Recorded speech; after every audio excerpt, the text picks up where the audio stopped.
Suprema Corte que declaraba al sindicato como asociación ilícita. Eso fue posible porque hasta entonces jamás la organización sindical tuvo estatus constitucional. Recién en la legislación que parte del justicialismo se le comienza a dar estatus legal primero, y en la Constitución de 1949 se le da estatus constitucional, es decir, se incorporan los derechos del trabajador a la Constitución. Esto que aparentemente no tendría gran importancia, tiene una importancia decisiva, porque al establecer en la Constitución que el obrero tiene derecho a organizarse para la defensa de sus intereses profesionales, ya no puede considerarse como una asociación ilícita. Es una asociación de bien público. Yo cito siempre un ejemplo. Los peones, había regiones donde ganaban 12 pesos por mes, que no le alcanzaba ni para los cigarrillos, y andaban harapientos y miserables. El Estatuto del Peón, que fue una de las primeras conquistas nuestras, obligó a pagar sueldos de dignidad, por lo menos. La primera carta que recibí fue de mi madre, que en la estancia tuvo que pagar los peones a los sueldos establecidos por nosotros. Y me escribió una carta diciendo: no parece que te has vuelto loco, que vamos a poder pagar esos sueldos. Y yo le dije: vieja, o pagá o cerrá la estancia. Y yo tuve que pagar. Bueno, todo ese proceso que han vivido y que ha vivido el pueblo argentino, no es necesario, diremos, citarlo más. En muchas partes del mundo ya nos citan como ejemplo de justicia social. Por otra parte, uno de los primeros que hablamos de la justicia social en el mundo fuimos nosotros. Los acuerdos colectivos de trabajo también fuimos los iniciadores en el mundo. Hace 25 años establecimos nosotros los primeros acuerdos colectivos de trabajo y las primeras leyes estableciendo la obligatoriedad de realizar esos convenios colectivos de trabajo. Bien, si esto sucedió en el orden social, en el orden político, que muchos nos han criticado, por primera vez la era del fraude terminó en nuestro país. Las elecciones realizadas durante nuestro gobierno fueron elecciones limpias y sanas, y ganó el que tenía que ganar de acuerdo a la inclinación popular. De la misma manera, nosotros ejercimos un gobierno con la ley, no nos salimos jamás de la ley y de la Constitución. Así fue posible terminar nuestro gobierno sin ningún cargo de conciencia como el que tienen muchos otros que han gobernado después. General, ¿de qué manera la clase trabajadora tuvo participación a nivel del poder y a qué niveles se dio? Bien, naturalmente. Nosotros, dentro de esa legislación, éramos los primeros en cumplirla. Toda la representación popular del justicialismo estaba representada por 1/3 de diputados y senadores de origen obrero, dirigentes obreros, 1/3 de políticos y 1/3 de mujeres.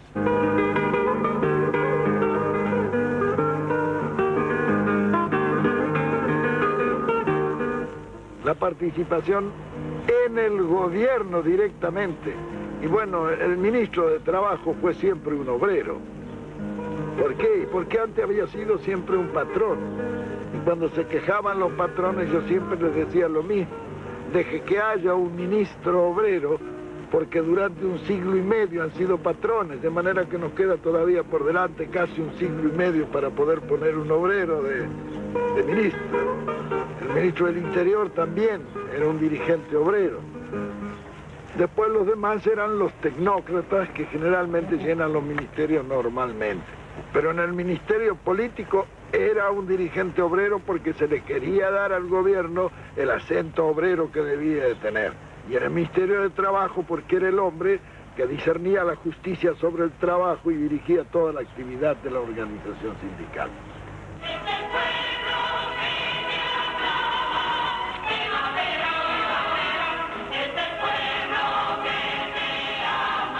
En toda la acción político-social, yo tuve quizá el mejor ministro sin cartera, que fue Eva Perón.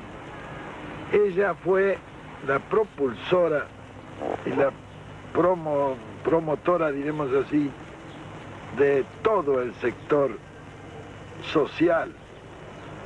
Influyó mucho en la previsión social y en la preparación de toda la legislación de previsión social. Pero esa previsión no cubría absolutamente todos los riesgos. Fue necesario crear una institución que es normal en los países donde se rellena bien todo el aspecto de la previsión social. La previsión social, como es una ley, cubre lo legal, pero es que fuera de lo legal siempre hay una cantidad de necesidades que no las cubre nadie. La Fundación Social creada por Eva Perón se llamó de ayuda social, porque completaba la acción de la previsión social con esas ayudas a mucha gente a quienes no comprende la previsión social, pero que tienen las mismas necesidades de los demás. De ahí nació una red inmensa de servicios en los hogares, escuelas de la ciudad infantil, en la ciudad estudiantil, que cubría algunos sectores de necesidad que la previsión social ni las leyes de la nación la cubrían, como los hogares de tránsito para la desocupación, la creación de toda una organización para los casos de desastres, y de todo eso cubierto por la Fundación fue obra exclusiva de Eva Perón. Como fue obra exclusiva de Eva Perón los derechos de la mujer, que fuimos uno de los primeros países que dimos realmente a la mujer los mismos derechos civiles y políticos que a los hombres. Eso hizo que en el panorama representativo de nuestras legislaturas, etcétera, estuviera dignamente representada la mujer argentina, con todo lo que ello presupone de ventaja, dada la sensibilidad de la mujer y los sectores de la comunidad que la mujer preocupa y que la mujer defiende.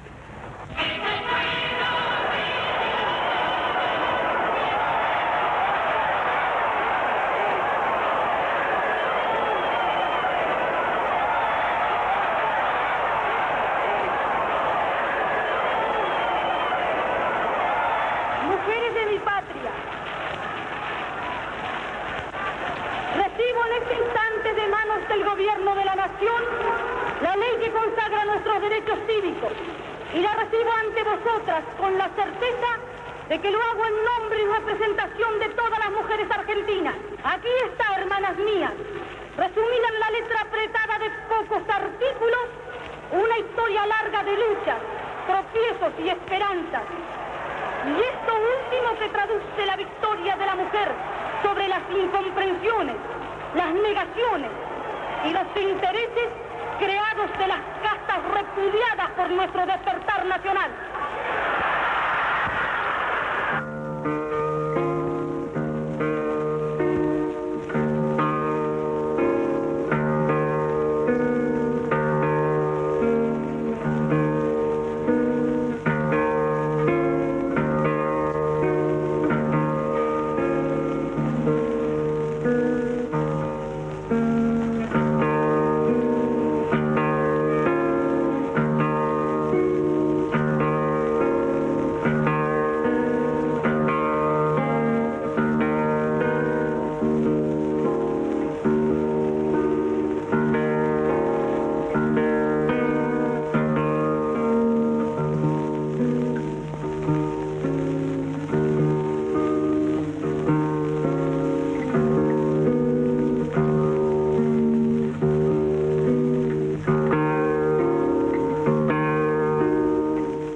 Perón murió a los 33 años. Su cuerpo fue velado durante 14 días consecutivos. El catafalco tuvo como guardia de honor a la Confederación General del Trabajo.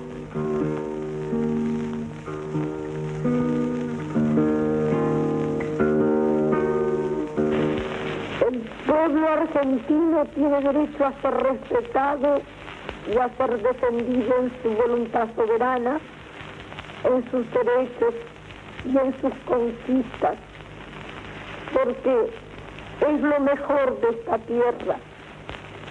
Yo les doy a todos las gracias en nombre de los humildes, de los descamisados, de los quienes he dejado gustosa en mi camino, girones de mi salud, pero no de mi bandera. Y les pido con toda la fuerza de mi alma que sigan siendo felices con Perón, como hoy, hasta la muerte, porque tenemos que pagarle con nuestro cariño las infamias de sus enemigos, que son los enemigos de la patria y del pueblo mismo. Yo espero estar pronto en la lucha con ustedes, como todos los días de estos años felices de esta nueva Argentina de Perón. Y por eso les pido que rueguen a Dios para que me devuelva la salud que he perdido, no para mí, sino para Perón y para ustedes, para mis descansados. A todos les dejo un gran abrazo de mi corazón, sabe que no hay otra cosa en el mundo, es el amor de Perón y de mi pueblo.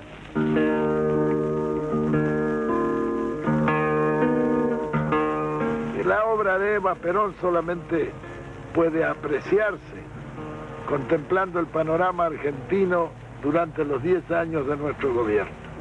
Ella fue en realidad, de verdad, como digo, el mejor ministro, aunque era un ministro sin cartera. Ella fue candidato a todo y nunca quiso hacer nada. Era una mujer tan extraordinaria que dejó una obra que creo que no se olvidará en la historia argentina, aunque pasen muchos años.